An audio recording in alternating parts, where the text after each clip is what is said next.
going on, legend, and a massive welcome back to the channel. It's your boy Angus coming at you, and in today's video I'm going to be talking about what Pokemon and the whole game that is weight loss and body transformation, what they both have in common.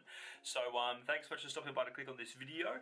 Obviously, if you're a Pokemon fan, strap in for some cool analogy and metaphor based knowledge bomb shit. And if you're new to the channel as well, big welcome to you. Thanks for stopping by. Hopefully you get some value from this content, and it gets you ticking or thinking about just the journey that is transforming your body and achieving greater health in a different light. Because if you're, obviously if you haven't seen my content before, I like to bring fresh perspective to the game that is mastering getting lean and loving how you look and feel. And if you've been following any of my other videos for a period of time, you'll know that I personally love, going about that approach in unconventional methods, so that way people can actually really enjoy the journey and, just make mad gains from it and actually set themselves up to be able to live the game long into their future, as opposed to the shit that I see a lot of people do, which is stopping and starting, getting nowhere, the journey being a grind, and then basically quitting. So we're going to get started. We're going to get stuck into the content, and our first up is Charmander. Now, to paint the picture here, right? So obviously, if you've ever played any of the games of Pokemon, right? Obviously, you pick your starter Pokemon, and in these sort of scenarios, well, obviously you pick either a fire, being, let's say for example, Gen 1, we've got Charmander, we've got Squirtle, and we have got old mate Bulbasaur, right? And then if you're playing Pokemon Yellow, well, naturally, obviously you can, I think you actually get given Pikachu, correct me if I'm wrong. But basically you get given a starter Pokemon to be able to kick off your journey. Now, if you think about it, right, when it comes to Charmander, he's a little piece of shit in terms of like how weak he is, just like as if you chose Bulbasaur, if you chose Squirtle. I personally always choose Fire because I find that they're the strongest. Obviously, like when it comes to later in the game, if you chose, say for example, like Squirtle, I believe he's a bit easier to evolve, but anyway, I'm always team Fire. Now, obviously when it comes to starting out, you have a pretty shitty skill set of moves. You've got like Scratch and you've got Growl, right? Now, why am I saying this? It's because, well, when you start out your actual body transformation, right, you're usually in a scenario where you're not healthy, you've got a whole heap of fat that you want to lose, and you are in a bit of a pickle in terms of just, well, the whole scenario that is, oh shit, what do I do to start losing weight effectively? Now, when you're actually in the game, right, when it comes to actually playing Pokemon, what you're going to find is that the only way that you can actually start growing your Charmander, building his moveset, and getting him to become more of an actual star team player is by heading into the grass, tackling wild Pokemon, beating them, literally fucking killing them, as I say, like, yeah, you're dead, and leveling up. You gain experience points, right? And obviously if you level up enough, well, then what happens is that your Charmander starts to become quite powerful. Now, how that correlates to people that are in the health and fitness game, usually I find that more often than not, probably about 80 to 90% of people actually are Charmanders. So what I mean by that is that they are people who follow what is trending, what's trending on social media, what's trending online, what supplements are trending, what diet is trending. They try, but what usually happens is that there's no real sustainable gains that are achieved.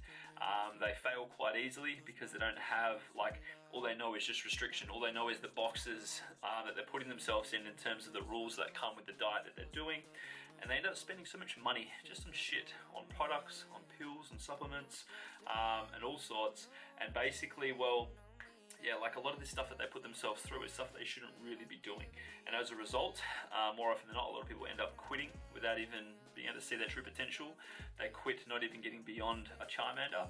And basically, well, yeah, like the game is a grind for a lot of people. Like at best, someone who does well as a Charmander will learn how to be able to control, I guess, how they feel from a food quality point of view, because I find that most Charmanders, most people that are in the game, all they really know is rules and dieting and meal plans, and then basically, well, hashtag clean, hashtag healthy, all that sort of stuff, and that's about it. So Charmander, as you can see, level 1 of the stage, and then what we move into is Charmeleon.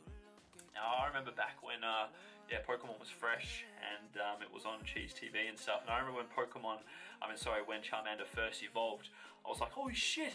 And then what's so funny is that Charmeleon doesn't really listen to Ash. He keeps shooting Ash in the face with fire. But same applies, like when it comes to Charmeleon, like the only way to be able to get him to become stronger is to be able to level up, to gradually take on more Pokemon, to slay more trainers, to, you know, verse other gym leaders, and to be able to get badges, so that way you can get stronger and become more of an efficient, more skilled Pokemon in terms of learning stronger fire moves, learning, you know, scratch moves, like I believe he knows how to do not Dragon Claw, but anyway, like learn more of a wider skill set of moves to make it more powerful. And then how that correlates to someone that has kind of leveled up in their body transformation is that they're now at a stage where it's like they are ready to level up beyond just focusing on eating quality nutrient dense food, because obviously that's important. But when it comes to controlling aesthetics and being able to get leaner while maintaining muscle, well, the thing is that you need to learn how to understand the whole game that is quantity. Right? Quantity when it comes to food. So not just like, right, I'm going to eat 4 meals, that counts as quantity. No, what I mean is like the important aspect of the whole world that is thermodynamics, energy in versus energy out, and learning how calories work, learning how macronutrients work, learning you know, like what someone's maintenance intake is, or what your maintenance intake is in terms of your total daily energy expenditure, so that you can actually gauge then what's an appropriate calorie deficit to create for yourself, whether it's 10% below maintenance, whether it's 20% below maintenance, and then yeah, truly stepping into, well, making nutrient dense food choices, but in line with your overall personal energy requirements, so that you can start to control how you look from a body composition point of view. And then what's really cool is as you do this, well then, given that you're using, say for example, food tracking applications like MyFitnessPal or Calorie King or My Macros Plus and these different sort of ones, right? You start to deepen your respect and understanding of foods. In other words, you don't just see food as good and bad anymore like you would have if you were a Charmander. And obviously Charmanders, they just solely try to eat good food, but then as soon as some hashtag bad food or unclean food or processed food comes their way, they usually can't control themselves around it and will just bury their face in that said bad food. And this is where binge eating can sort of come about, right?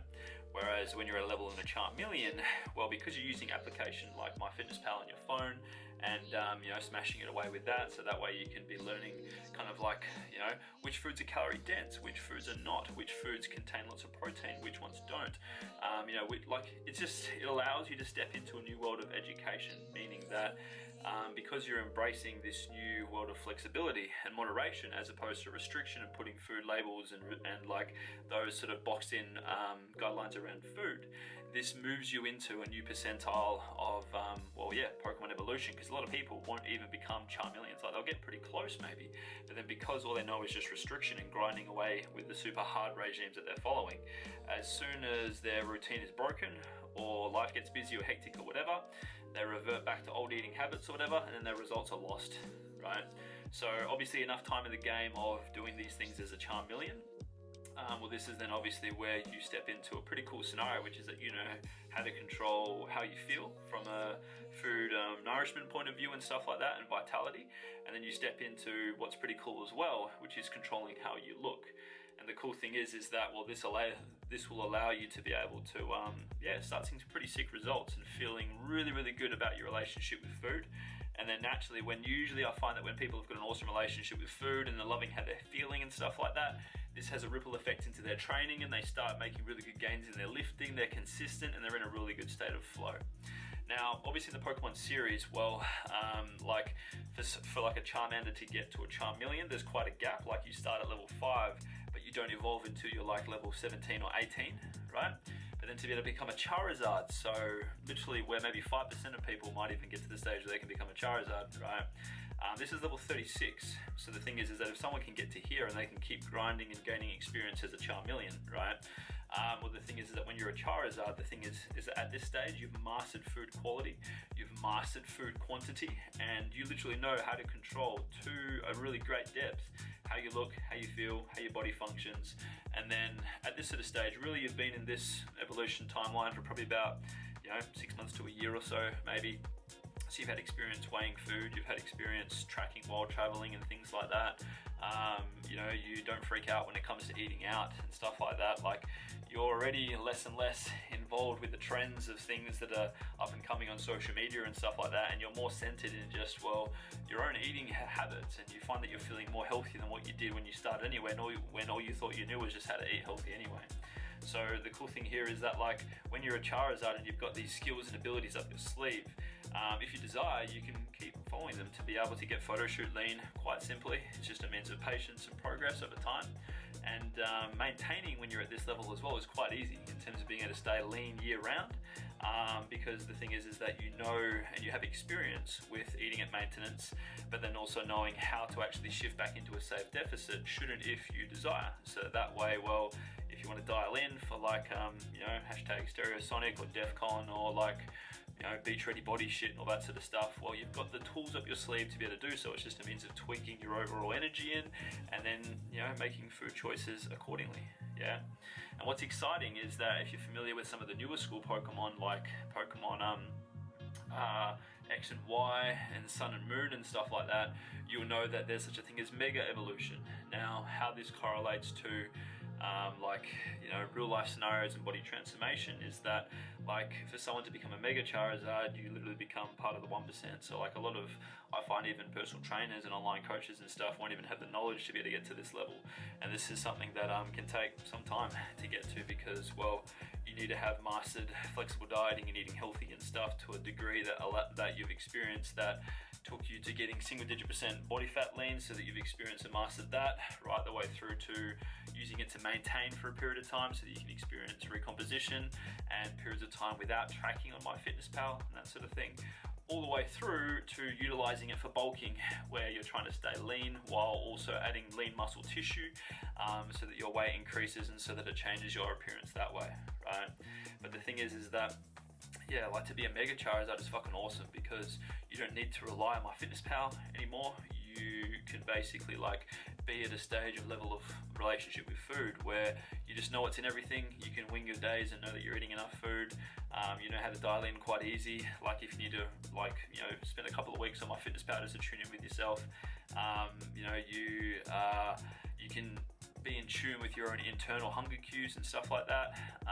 You know how to work with your cravings. So when your body's telling you that you want some chocolate or whatever, you do it. Like, when you feel like some burgers, like, you have them. Like, you can keep Nutella and all sorts of shit in your cupboard without any sort of like feels around them. You don't think about food all day every more. Like, you've got complete neutralcy with food. And someone getting to this level is pretty fucking sick, because, well, you're a great role model for those around you. You're a great role model for the fellow Charmanders that you once used to be. And then you've literally mastered all things food, and you know how to work it for you, so that way you never feel like it's a grind with making it work for you and feeling at the mercy of it, like once you once did when you were a Charmander.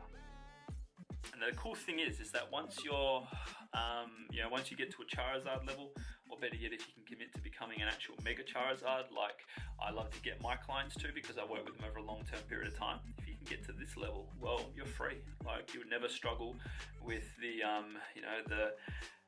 all the shit that you see come and go in the dieting industry. The ball and chain that once held you back as a Charmander is now fallen off, and you know your shit now. So hopefully you enjoyed this cool little way of seeing things in terms of how weight loss and the whole body transformation game has so much in common with the process that is, building a kick-ass fucking team on Pokemon when you're playing that game. Because I personally believe that it is, as you can see, like a really similar correlation. A lot of people stay Charmanders because they just don't know what they're doing. They keep doing stuff that isn't important. They invest time and money into the stuff that won't yield the results that they want. And as a result, I see people that end up basically dieting most of their life. I see people that create such deep deficiencies and like hormonal imbalance shit and all sorts of stuff and lifestyle related diseases from what they put their body through, all in pursuit of trying to get lean. So if you find that you are a Charmander based on what you've learned from this video, or you feel like you're grinding along as a Charmeleon, but you're struggling to be consistent and you feel like it's hard and whatever, feel free to get in touch. Like, drop a comment below. Maybe I can drop some insight, or if you're keen to check out some of my products and online ebooks and free shit, or maybe even coaching, feel free to click on one of the links below and that will take you to my online store. Otherwise, you can follow me on social media. Like, I'm so active there, both on Facebook, on Instagram. You can check out my social links just below.